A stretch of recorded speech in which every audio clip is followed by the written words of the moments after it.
akamumulika. Ni vyema kujua tukipangiwa mabaya ne Mungu akatumulika. Praise the name of the Lord. Akapangiwa aende amalizwe ili asijulikane yeye ni nabii. Praise the name of the Lord. Hawakumpangia amalizike wafaindike, lakini walikuwa wanampangia amalizike waone yeye ameisha. Lakini neno la Mungu ukisoma mstari moja pale, sitahubiri mshugaji. Neno Mungu ukisema katika Yeremia 17 mstari wake wa 5, kuna maneno iko pale. Utasikia Yeremia Mungu akaanza kumnenea maneno masito. Mstari wa 5 nasema nini? Yeremia 17 verse 5. Amen. Kitabu cha Yeremia mlango wa 17 mstari wa 5. Yes. Bwana asema hivi, amelaaniwa mtu yule amtegemeaye mwanadamu. Amelaaniwa yule mtu humtegemea mwanadamu. Huu ni Yeremia anaongea haya maneno. Amelaaniwa kwa sababu many people wakati unategemea na unamtazama Mungu, unatazama watu, unakosa kuona uso wa Bwana. Hapo chini nikasema nini? Amfanyaye mwanadamu kuwa kinga yake. Kumfanya binadamu kuwa kinga lake.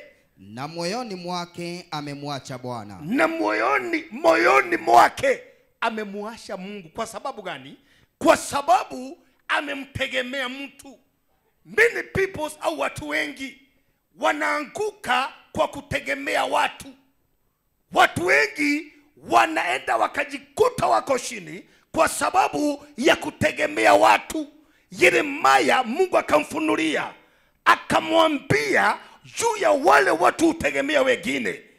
Watu wengi biashara zao zimeanguka kwa kutegemea watu. Watu wengi ndoa zao zimeanguka kwa sababu ya kutegemea neighbors. But the Bible say Yeremia Mungu akamwambia kulaaniwa. Watu wengi wanaishi ndani ya maisha ya laana kwa sababu ya kutegemea.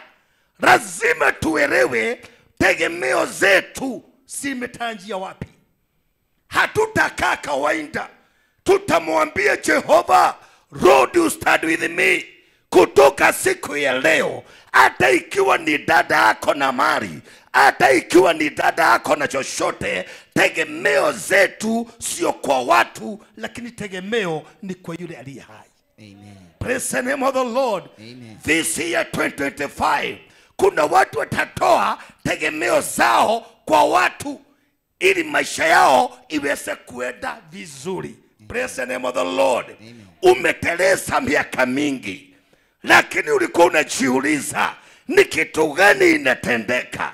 Kila mwezi inatendeka, kila mwezi inatendeka. Disemba imenikuta nikiteleza mahali pale. Mstari wa mwisho unasema, mstari wa 6, mstari wake wa 6, maana atakuwa kama fukara nyikani, hataona yatakapotokea mema. Yes. Bali atakaa jangwani palipo ukame, katika nchi ya chumvi isiyokaliwa na watu. Mstari wa 7 wa mwisho sasa, amebarikiwa mtu yule amtegemeaye Bwana.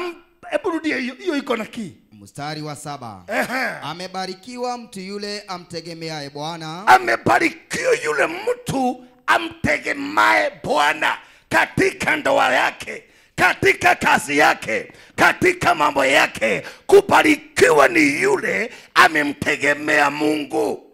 Praise the name of the Lord. Amen. It doesn't matter vile mambo imesimama katika maisha. Dunia imetingizika. Umeona huendi mbele, huendi nyuma. Lakini adhuhuri ya leo, yule utegemea Mungu anaenda another step. Sema hiyo ni yangu. Praise the name of the Lord. Kwa sababu kuna level.